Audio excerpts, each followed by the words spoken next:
Deci toți caieții ăla. Bun, ajuns toată lumea, hai să mergem.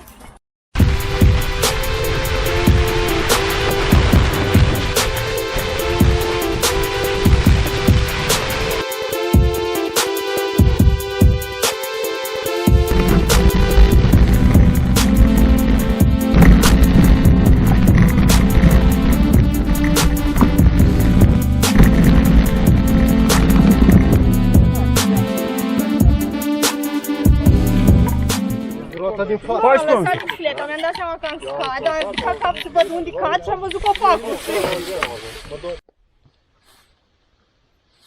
Am zis că sar eu înainte ca să nu mă izbeau. Dar rămas să se...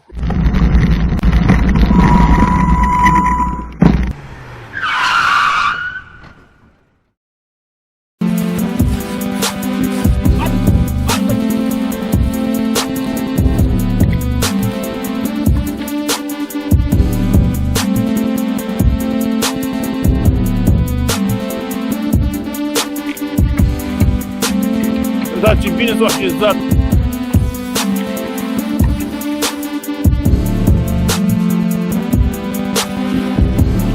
Care căzut, care căzut! Doar de la pași, nu?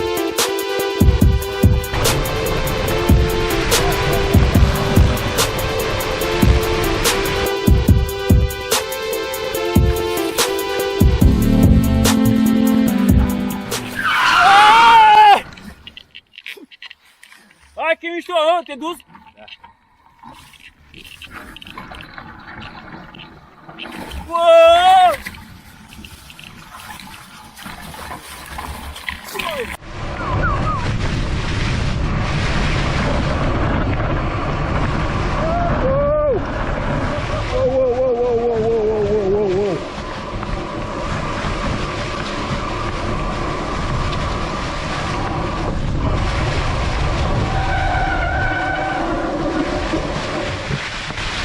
M-am șcat mine aici, că dacă intru în canal,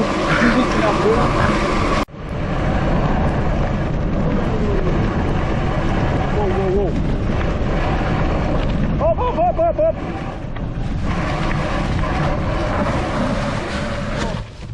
Ușor, ușor! Hop, hop, hop! Hop, hop, hop! Sergiu, ești bine? Sergiu, cu zână. Hai jos, dacă! deci am dat un cap de asfalt nasol, deci am crezut că mi s-a mutat ochii așa într-o parte, știi, cum mai făceam...